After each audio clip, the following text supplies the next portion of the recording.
It has been a long time since we had the Chilli Padi episode. So today we are going to recommend some podcasts that help us level up as a designer. I always listen to podcasts when I am doing laundry.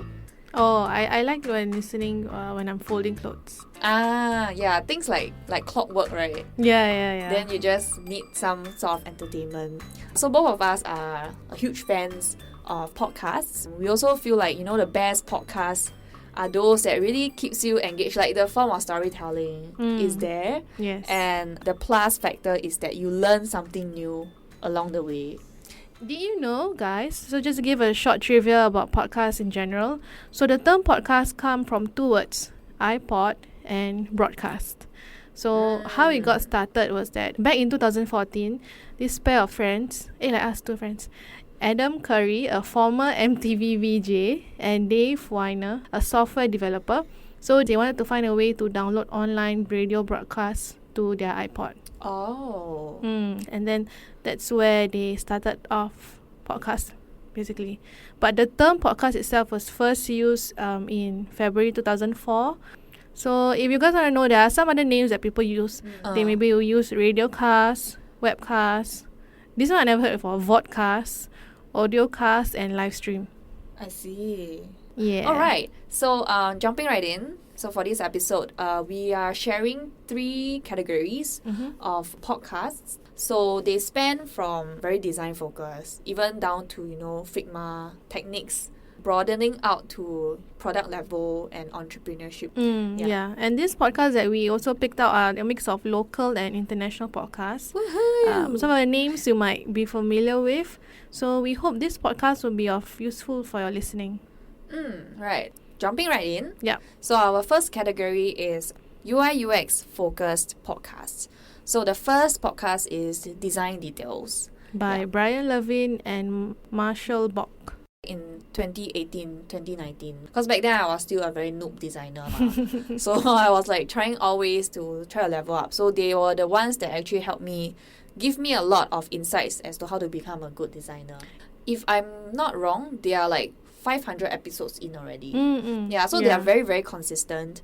And I think their community also is very strong. They have a lot of very dedicated listeners. I think what makes them very strong as a team or as a podcast is because they have a good mix of expertise. So Marshall Bock, he's very good in design system. And then Brian Levin is more strategic. He has very strong opinions of how a product should be. Okay. Yeah. So but that doesn't mean that they are not strong in the other way lah. It's just that they are able to voice out in different parts of being a designer.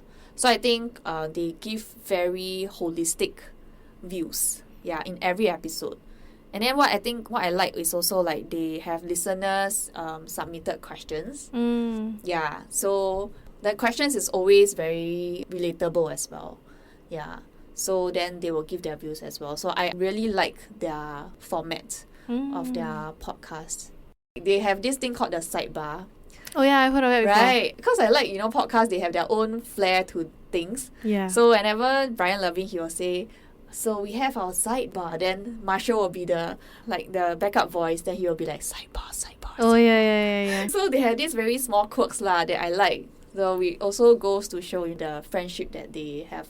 Then it feels very comfortable listening. It sounds like a very fun podcast. Yeah, you can tell that they are having fun for every episode. The second podcast, okay, maybe not UI UX focus, but maybe craft focus right? So craft focus is awkward silences, which is more towards design research. On DR, how do you conduct different researches in your design processes? What I really liked was the name. When you first intro it to me, I was like, awkward silences. Oh, so cool the name is, because when you do research user interviews and then you'll get all these awkward silences, right? Yeah. So what I like about podcasts, right, the title is that it's not very, how to say, they show the nuances of something. Then you can tell that, okay, this person is confirmed very into it. And I think the fact that they capitalize on that also. So when you go and listen to their episodes, every time they were like, welcome to awkward silences. And they capitalize on that to make it feel even more awkward. Okay. So it just sets you on a very light mood lor when you listen. But then after that, they supplement it with very expert views on how to conduct different researches. So what they do is like they will give scenarios of like, okay, what happens if you only have a very short runway to conduct research, then what can you do? And they give very practical tips as well. That you can easily implement into your day-to-day work lah. Yeah, Okay. it's very actionable. So that's the second craft-focused podcast. Yeah. So for the third podcast, we have Working in UX Design by Curious Core, which is a local podcast.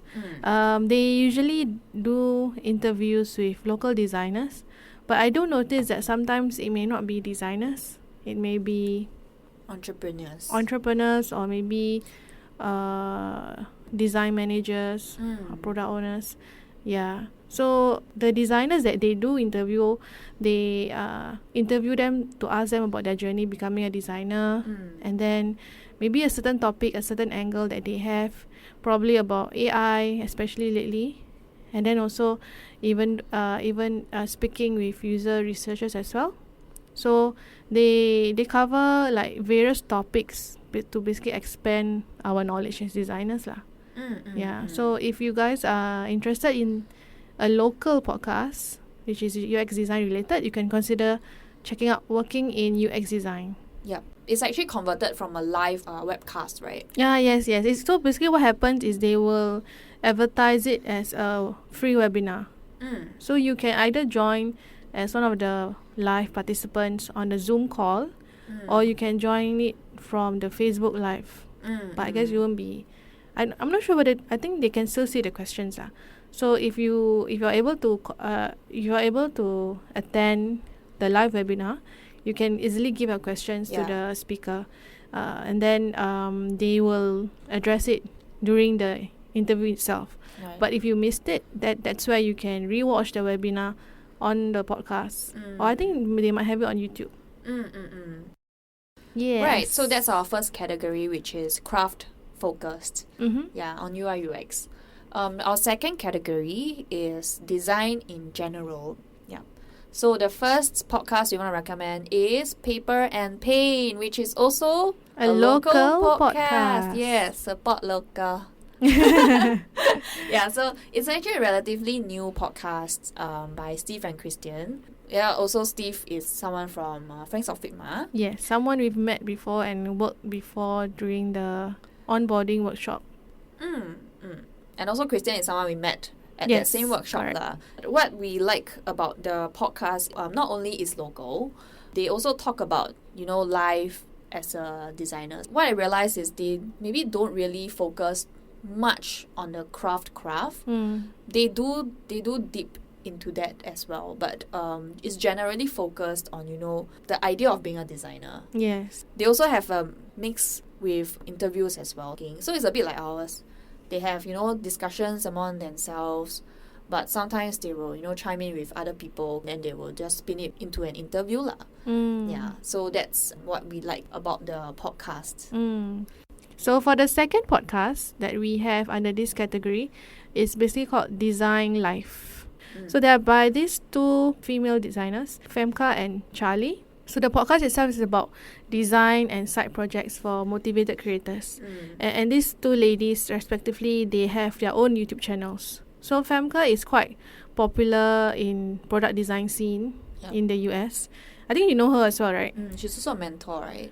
She's also a mentor. And then she has her own community that she runs under Super Peer. And then she also recently has a course that she created called Product Strategy for Designers. So one thing different about Femka from Charlie is that she's more into the UX design side of things, and then she's known for being good in the strategy. But the main difference I see for Charlie is she is more of a content designer, marketing designer, that sort of thing. Their podcasts are a mix of questions submitted from their community, and also they have their own thoughts on various creative topics. So they even talk about portfolio, they talk about mental health, they talk about how to juggle side projects with your day job, how to maintain your creative side projects. I think that was the start of their podcast. then eventually it splinter off and have other topics lah. I see. Yeah. But I think they also have quite a lot of episodes. 200 plus or 300 plus. So do give them a listen. The last podcast in design in general category is called Creative Confidence. So it's a podcast by IDEO, which is a very renowned design agency. What I like about the podcast is that they give super practical advices on how you can apply certain methods into your design. Usually they will get designers from IDEO to come in and they talk interview their own designers. Yeah, they get their own designers in to talk about it. But the designers, you can tell they are very, very in touch with the work that they are doing. So they are very crafty lah. And then they really give very practical tips. So why I say it's like awkward silence is because of this. But for them, I think the range of their topic is not just about research. So it's really across the whole design process. Yeah. What I like about them is also they have a written article along with their podcasts. The written article is not really a word by word of whatever they mention in the podcast, right? No. So they just summarize the themes and topics in the podcast, in the episode. Yes.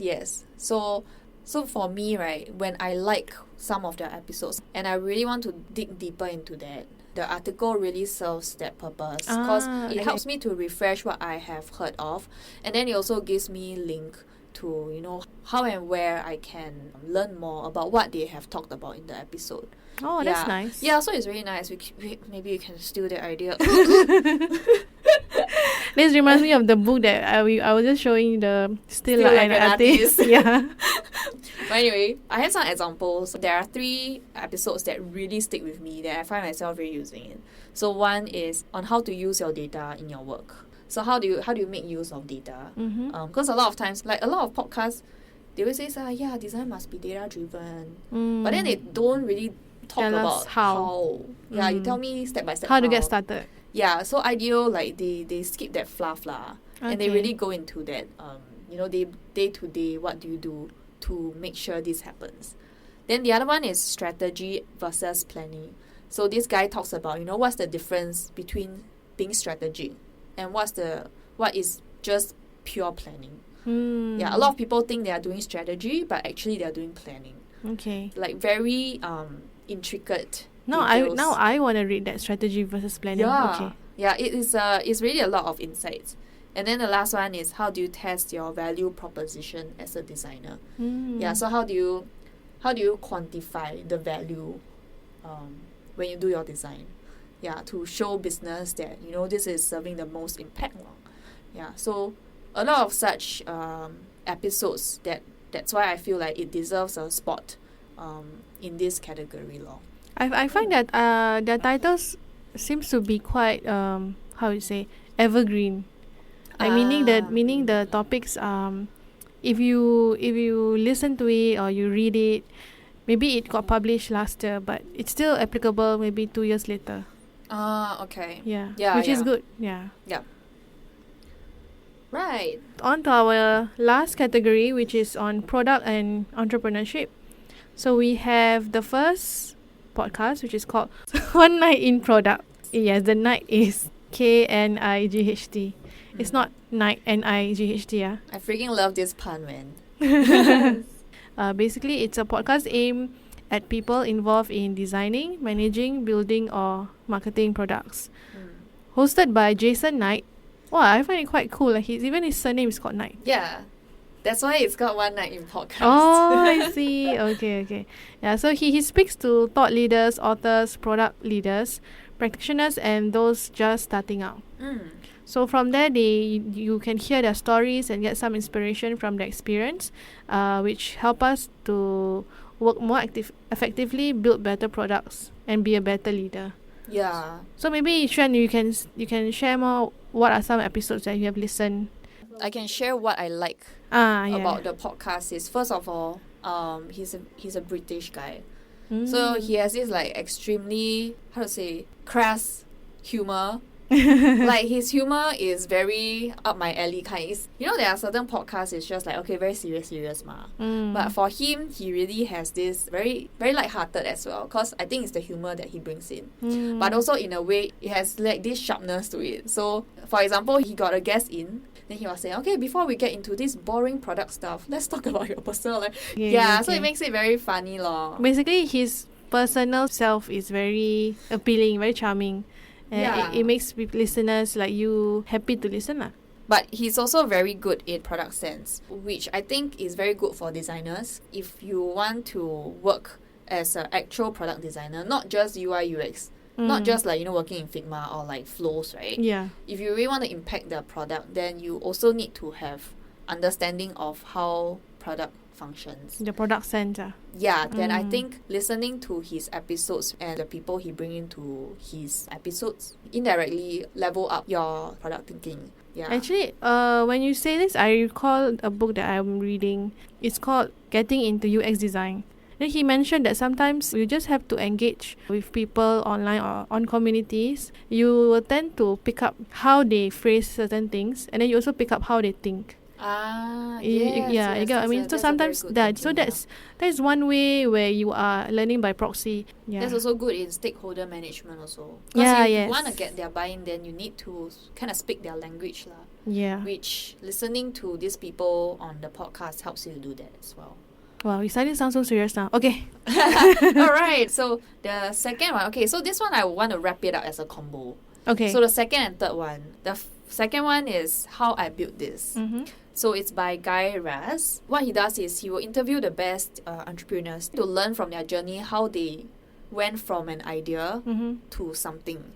From what I recall during our research, I saw one of the episodes was him talking to the founders of Hershey. The Hershey chocolate.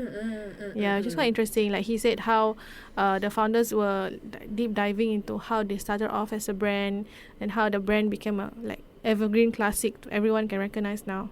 Because when you think of having a product, right, how do you even go from 0 to 1? That's the part that he tries to unravel in the podcast, and also definitely some like struggles along the way, and also at which point do they realize that they actually really have some product market fit lah. It's very inspiring. It makes you really want to start something. Did you feel like starting something? KSDL lah. What are you talking about? Maybe you wanted to start a noodle shop or something. It makes me want to start a ban mian store. Yes. So the supplementary podcasts with How I Built This is Crucible Moments. Well, why would you say supplementary? Means should listen together. So How I Built This is talking about how they went from an idea to building something. Then Crucible Moments is a follow-up to that. So Crucible Moments, as the title goes also, it talks about the defining moments of a product that may pose a risk. And how they overturn this situation. So for example, How I Built This is 0 to 1. So the crucible moments is from 1, how to get to maybe 100 to sustain that product. Yeah, but in between, they met with a trench, and how do they overcome it? Yeah. To sustain the business, the product, to make sure it really holds on. Through the test of time and go beyond. Yeah. So that's why I think it's a very good combo. Because you read about how they get it started. Then after that, you read about how the struggle of them sustaining and like all the challenges that they have never expected. So I can give examples. Their first episode, if I'm not wrong, is by Airbnb in. So Airbnb shared this story of they actually found out that there's this very, very nasty competitor, like really just copy every single UI change of their website. Oh my God. And the competitor's goal is really just to tell them, you either acquire us or we will just keep copying you. Wow, that's like blackmailing you to give them money in a way. So like this is that crucible moment for Airbnb, and how do they manage this? And then the other one is Eventbrite, on how they actually decided to acquire a company, but actually turned out to hurt the company. So they didn't know that trying to merge the technology of the company they acquired actually took longer than and more complex than they expected, and because of this they had to lay people off. Oh dear. Favor. I basically admire these very well known brands to come out and be brave enough to speak about all their struggles actually. Yeah. I mean, as a company, surely you have this certain outlook that you have about your branding. To have them be humbled enough to actually share all these things, I think it makes them seem more human, genuine. Maybe genuine. That's the word. Despite them looking very successful, they also had their struggles. They also had to deal with all this, which are also learning points for us. Yeah, and it's also very generous. I feel like the fact that you are able to be vulnerable, like you show the vulnerabilities of the company. Yeah, so that's the 3 podcasts in product and entrepreneurship. So if we missed out on any good podcasts, or if you have any podcast recommendations, feel free to post it on our Spotify Q&A. And as usual, if you would like to reach out to us, please visit us on Instagram at Kiasu Design Life or email us at kiasudesignlife@gmail.com. Till then, bye.